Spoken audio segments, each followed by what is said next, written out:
Boa tarde, mais uma vez.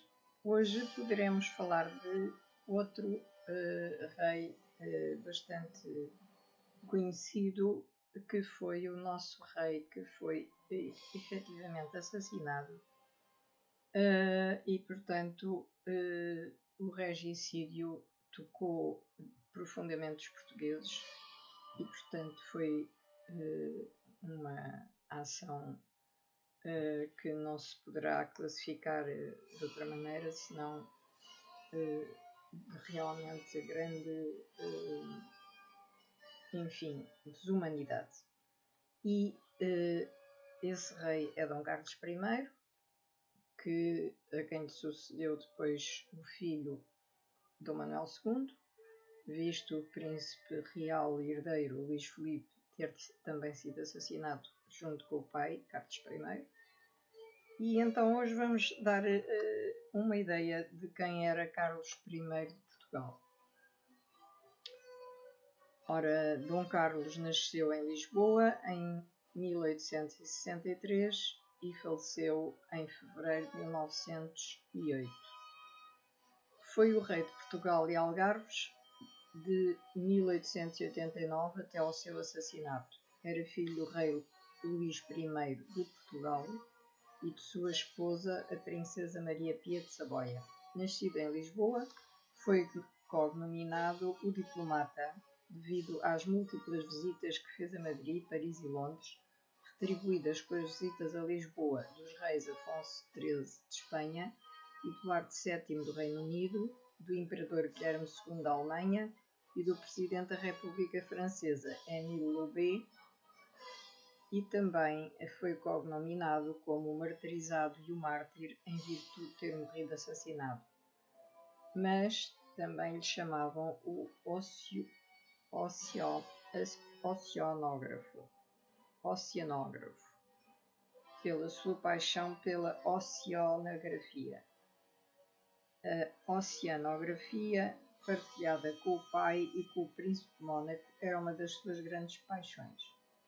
Tinha inclusive um barco onde se deslocava para fazer pesquisas a nível marítimo e, portanto, este rei oceanógrafo foi conhecido em todo o mundo pelas suas pesquisas e bastante profundas e por ter descoberto várias coisas interessantes a nível marítimo e, portanto, era um rei erudito e a nível científico com muitos conhecimentos. Carlos nasceu na qualidade de príncipe herdeiro da coroa, pelo que recebeu desde cedo os títulos oficiais de príncipe real e duque de Bragança. Na verdade, o seu nascimento significou um verdadeiro alívio para a sucessão dinástica constitucional portuguesa, depois da morte de 3 filhos varões de Dona Maria II, afastando-se assim as pretensões do ramo miguelista. O príncipe recebeu desde muito cedo a cuidado da educação reservada aos sucessores reais, incluindo o estudo de várias línguas estrangeiras. Ainda jovem viajou por várias cortes europeias, como a Grã-Bretanha e a Irlanda, a Alemanha, a Áustria, a Hungria, etc. Foi numa dessas deslocações que conheceu a princesa francesa Amélia de Orleans, filha primogênita do Conde de Paris, pretendente ao trono de França. Após um curto noivado, veio a desposar a princesa em Lisboa, na igreja de São Domingos, em 22 de maio de 1886. Ainda como herdeiro do trono, esteve ligado ao grupo Vencidos da Vida e ao movimento da Vida Nova, personificando uma certa esperança de renovação cultural e social. Carlos subiu ao trono em 19 de outubro de 1889 por morte de seu pai. Sua aclamação como rei de Portugal ocorreu em 28 de dezembro de 1889 e teve a presença de seu tio-avô Dom Pedro II, imperador do Brasil, exilado desde o dia 6 do mesmo mês. Carlos foi um homem considerado pelos contemporâneos como bastante inteligente, mas dado a extravagâncias. O seu reinado foi caracterizado por constantes crises políticas e consequente insatisfação popular.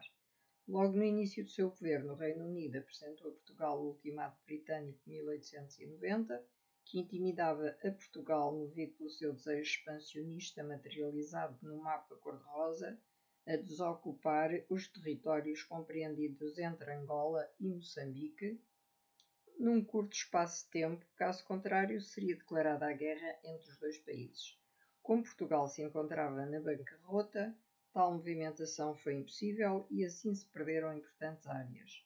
A propaganda republicana aproveitou o momento de grande emoção nacional para responsabilizar a coroa pelos desaires no ultramar. Instalou então a revolta republicana de 31 de janeiro de 1891 no Porto, que, apesar de sufocada, mostrou que as ideias republicanas avançavam com alguma intensidade nos tecidos operários e urbanos. Mas Dom Carlos, considerado também o diplomata, apesar da grave crise que enfrentou no início do seu reinado face à Inglaterra, então a maior potência mundial, soube inverter a situação e, graças ao seu notável talento diplomático, conseguiu colocar Portugal no centro da diplomacia europeia da primeira década do século XX. Para isso, contribuiu também o facto de Carlos ser aparentado com as principais casas reinantes europeias. Deslocou-se inúmeras vezes ao estrangeiro, representando inclusivamente Portugal nas exéquias da Rainha Vitória em 1901. Uma prova do seu sucesso foi o facto da primeira visita que Eduardo VII do Reino Unido fez ao estrangeiro como monarca ter sido a Portugal, onde foi recebido com toda a pompa e circunstância em 1903. Nos anos seguintes, Carlos recebeu em Lisboa as visitas de Afonso XIII, o jovem monarca espanhol, de Rainha Alexandra, esposa de Eduardo VII, de Guilherme II da Alemanha em 1905, do Presidente da República Francesa, Émile Loubet. Todas estas visitas deram algum colorido à corte de Lisboa, porém a visita do Presidente francês seria marcada por entusiastas manifestações dos republicanos. Carlos e Amélia visitaram também nesses anos de ouro da diplomacia portuguesa Espanha, França e Inglaterra, onde foram entusiasticamente recebidos em 1904. Em 1908, estava ainda prevista uma memorável visita ao Brasil para comemorar o centenário da abertura dos portos brasileiros pelo seu bisavô Dom João VI, e que não veio a acontecer devido aos trágicos acontecimentos desse ano. De facto, durante todo o reinado de Carlos, o país encontrou-se a braços com crises políticas e económicas que se estenderam ao ultramar. Essas crises decorriam do envelhecimento do sistema conhecido como rotativismo, pelo qual os dois principais partidos, o Partido Regenerador e o Partido Progressista, se alternavam no poder. Atualmente acontece o mesmo em Portugal. Ou é o Partido Socialista que está no poder, ou é o Partido Social Democrata. Portanto, as coisas não mudaram muito.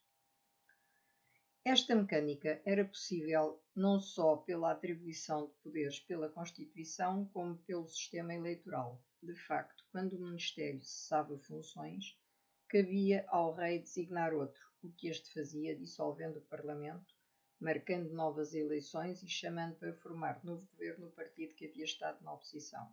Este não tinha outra função, enquanto o novo Parlamento fosse eleito, que não fosse precisamente o de organizar essas eleições.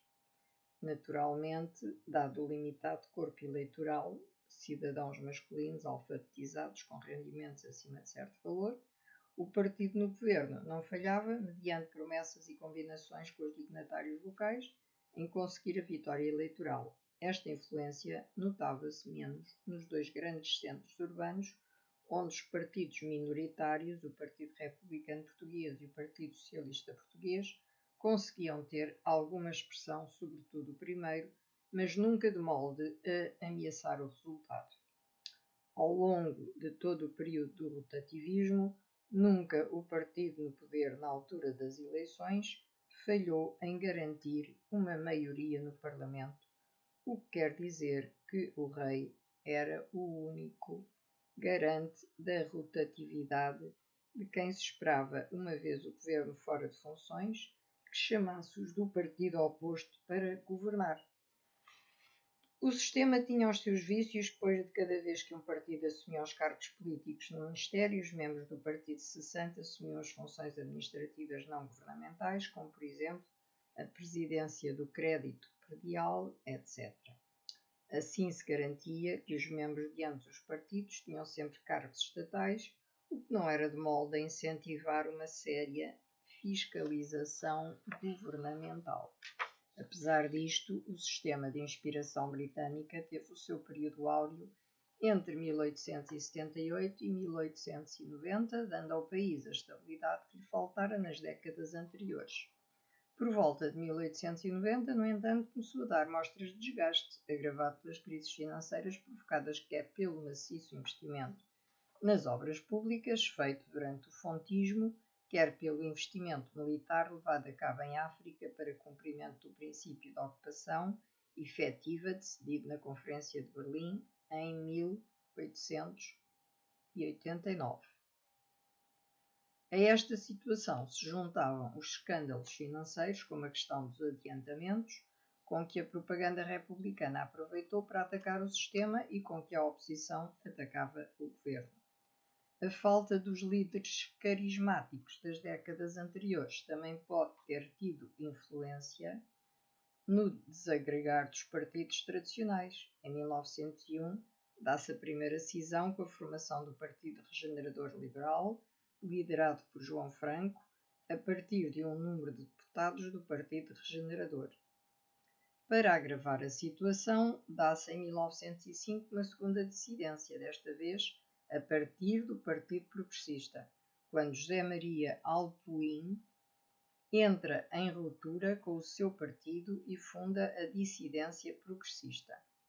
Ao contrário do movimento de João Franco, esta nova cisão parece ter sido motivada apenas pelas ambições pessoais do seu líder e a dissidência progressista vai acabar por juntar-se a movimentos conspirativos com o Partido Republicano.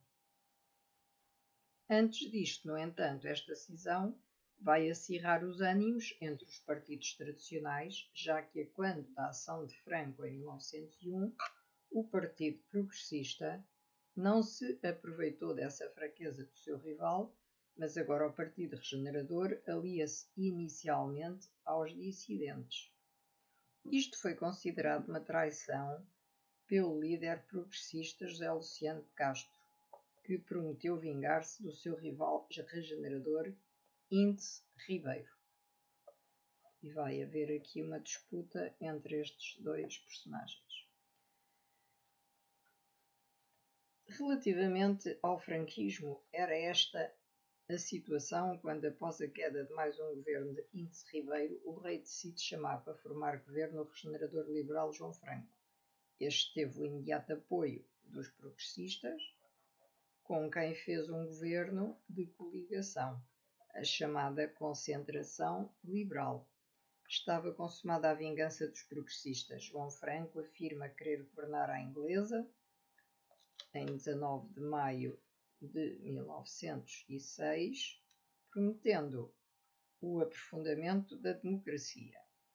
Liquidada a questão dos tabacos, com o novo contrato dos tabacos de outubro de 1906, João Franco dedicou-se à implantação das suas reformas, apresentando ao Parlamento as da contabilidade pública, da responsabilidade ministerial, da liberdade de imprensa e da repressão anarquista.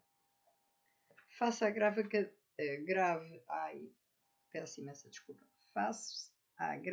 académica de 1907 na Universidade de Coimbra e à crescente agitação social, o apoio parlamentar dos progressistas é retirado e os ministros progressistas demitem-se. Temiam que João Franco fortalecesse o seu partido à custa deles e contavam ser chamados para formar governo assim que Franco caísse. Enganavam-se, pois Carlos tomou uma atitude diferente do que se esperava apoiando firmemente João Franco. Este, afrontado pelos constantes ataques provenientes da Câmara dos Deputados, solicitou ao rei que dissolvesse o Parlamento, adiando por algum tempo as novas eleições, ao que Carlos acedeu, e João Franco passa a governar à turca em 2 de maio de 1907. Ao proceder deste modo, o rei não estava a ir contra a letra da lei, dado que fazia parte das suas funções, mas contra o espírito da lei, pelo menos da maneira como era interpretada pelos políticos tradicionais, que viam assim ameaçado o seu monopólio político. A oposição, não só a republicana, mas também os monárquicos, opositores de Franco, lançou então uma forte campanha anti-governo, envolvendo também o próprio rei, alegando que se estava em ditadura. Tratava-se de facto de uma ditadura administrativa, visto que se governava sem o concurso do Parlamento. No entanto, não se tratava de uma ditadura institucionalizada, como veio a ser posteriormente a Segunda República, antes uma medida de exceção, visando criar as condições que permitissem ao partido no governo ganhar as eleições seguintes. O apoio dado por Carlos a João Franco, assim como a manutenção da ditadura, não eram inteiramente apoiados pelos seus mais próximos. A Rainha Mãe Maria Pia, a Rainha Amélia, o Príncipe Real e o seu irmão Afonso eram contra este papel do rei nos assuntos públicos. Já o seu secretário particular, o Conde de Arnoso, bem como o Mozinho de Albuquerque e o Dr. Tomás de Melbrenner, eram defensores de João Franco. Por mais controverso tenha sido este caminho, visava um objetivo preciso que é bem visível na carta de Carlos ao seu amigo, o Príncipe Alberto de Mónaco, escrito em fevereiro de 1907. Considerando que as coisas aqui não iam bem, vendo os exemplos de toda a Europa onde não vão melhor, decidi fazer uma revolução completa em todos os procedimentos do governo daqui, uma revolução a partir de cima, fazendo um governo de liberdade e de honestidade, com ideias bem modernas, para que um dia não me façam uma revolução vinda de baixo, que seria certamente a ruína do meu país. Na mesma carta, o rei dá conta dos seus medos, que acabariam por concretizar-se depois da sua morte. Até ao momento tenho tido sucesso e tudo vai bem. Até melhor do que eu julgava possível, mas para isso preciso de estar constantemente na passarela e não posso abandonar o comando um minuto que seja, porque conheço o meu mundo e se o espírito de sequência se perdesse por falta de direção, tudo viria imediatamente para trás e então seria pior do que ao princípio. Contra o conselho de Carlos, não se apaga fogo lançando-lhe lenha, João Franco reaviva a questão dos adiantamentos, as dívidas da Casa Real ao Estado, que antes dissera ter que ser resolvida no Parlamento, mas que agora o faz sem ele. Especula-se que visava prender o apoio do rei, dado que este já havia recusado antes dar a ditadura a Índice ou a José Luciano, e não podia ter a certeza do contínuo apoio do monarca, do qual dependia inteiramente a sua posição. É neste contexto de crescente oposição que se dá o episódio de entrevista ao jornal francês Le Temps, que veio acirrar ainda mais os ânimos e a contestação direta ao rei. Nesta entrevista dada por Dom Carlos ao jornalista francês Joseph Gautier, o monarca reitera o seu apoio a João Franco, dizendo que esperou pela opção da ditadura até achar alguém com caráter. O efeito desta entrevista, que supostamente visava tranquilizar as praças financeiras acerca da estabilidade do país, teve um efeito muito negativo. A tradução do termo caráter, dita em francês no original, como possuidor de coragem e firmeza, foi vista no sentido português implicando falta de caráter aos outros políticos. Também outros termos como teremos eleições, teremos seguramente a maioria, implicava uma falta de distanciamento face a um partido que ia contra o papel do monarca. A entrevista havia tido lugar por insistência de João Franco, mesmo com a oposição de outros franquistas, Vasconcelos Porto e Luciano Monteiro, de forma a cimentar a sua posição, mas teve um efeito contrário na oposição. Apesar da oposição, o Partido Regenerador Liberal de João Franco consegue tecer o véu de compromissos necessários com os círculos eleitorais, de forma a garantir a esperada maioria, e são marcadas eleições para o Parlamento, o que poria fim à ditadura administrativa. É neste contexto de regresso a uma normalidade de estabilidade parlamentares que republicanos e dissidentes progressistas se decidem a agir pela força, levando a cabo uma tentativa de golpe de Estado em 28 de janeiro de 1908. Como era habitual no início de cada ano, Carlos partiu com toda a família para Vila Viçosa, a morada ancestral dos Bragança e o seu palácio preferido. Aí reuniu pela última vez os seus amigos íntimos, raramente levava convidados oficiais para a vila alentejana, promovendo as suas célebres caçadas. É nesta altura que tem lugar a tentativa de golpe de Estado já citada, que é agorada por pronta ação do governo, baseado na inconfidência de um conjurado que tentou aliciar um polícia, seu conhecido, com o resultado que este foi parte ou foi dar parte do sucedido aos seus superiores.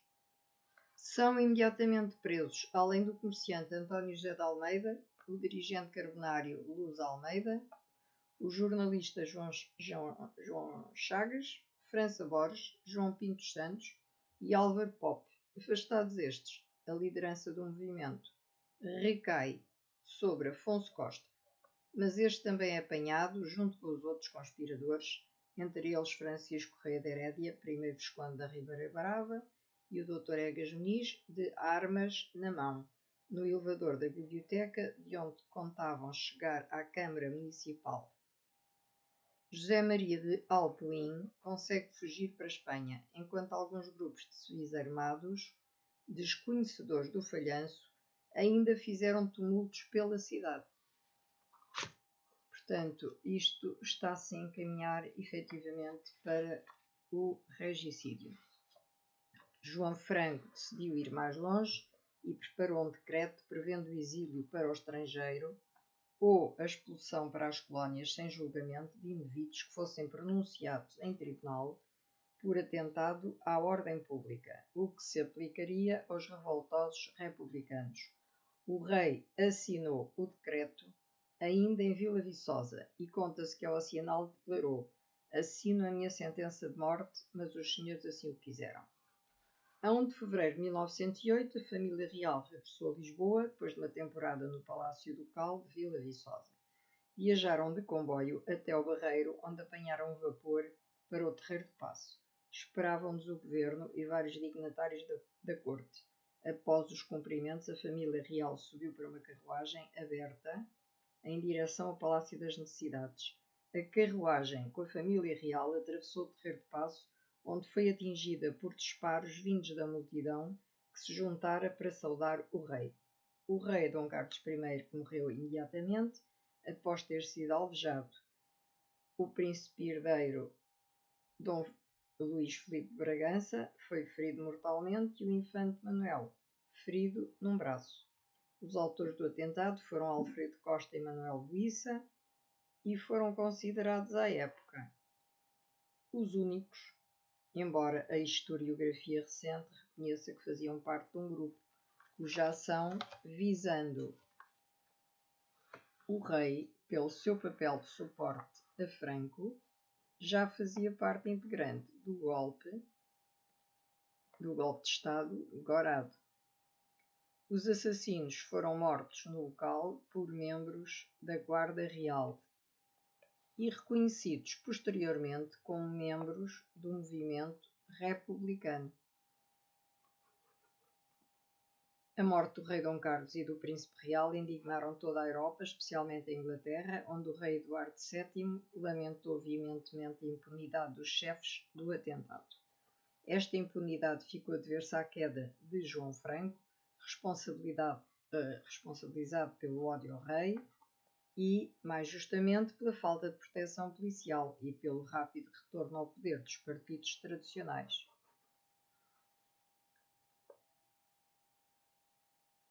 Tal como o monarca havia previsto na carta ao príncipe do Mónaco.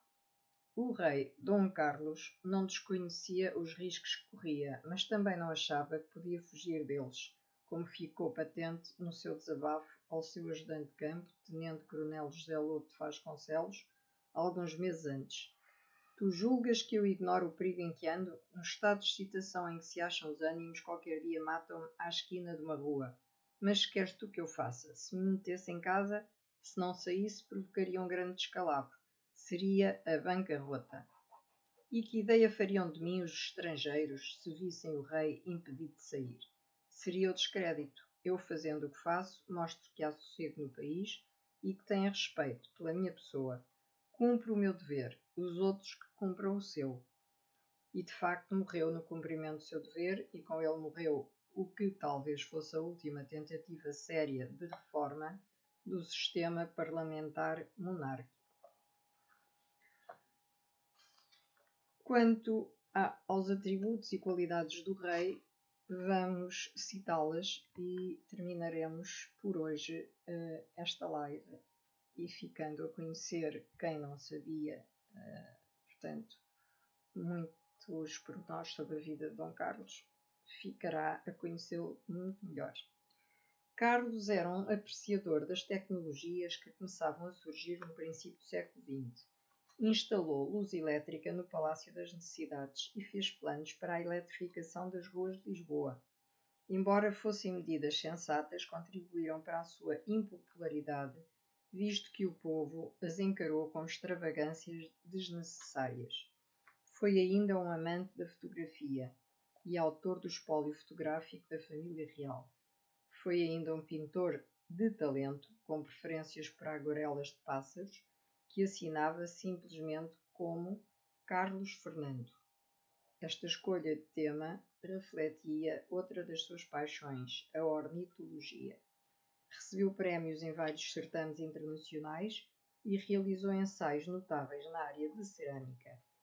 Também se encontra colaboração fotográfica de sua autoria na revista Boletim Fotográfico existente entre 1900 e 1914.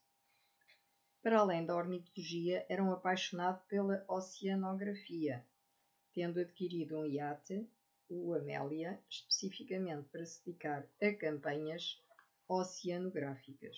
Estabeleceu uma profunda amizade com Alberto I, príncipe do Mónaco, igualmente apaixonado pela oceanografia e as coisas do mar.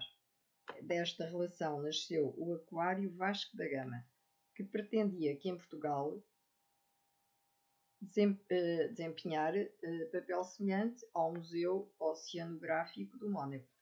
Alguns trabalhos oceanográficos realizados por Carlos, ou por ele patrocinados, foram pioneiros na oceanografia mundial. Honrando esta faceta do monarca, a Armada Portuguesa opera atualmente um navio oceanográfico com o nome de Dom Carlos,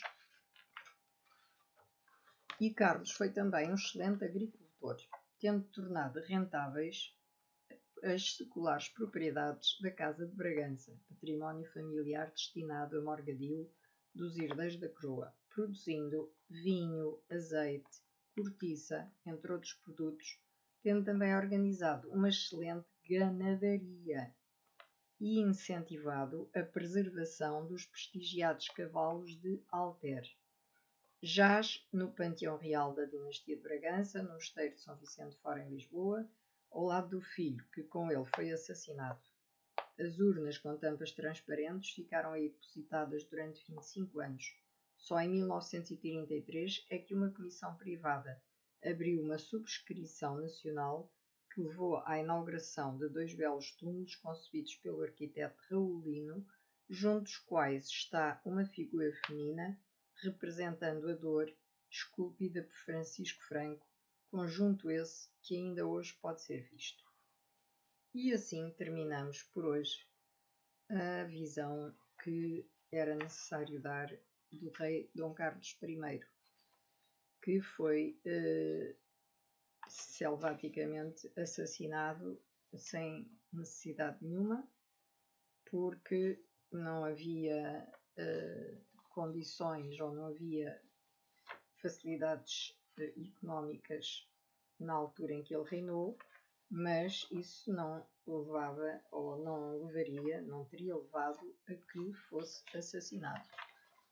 E, portanto, aqui ficamos com a dolorosa pena de que este triste caso tenha sucedido.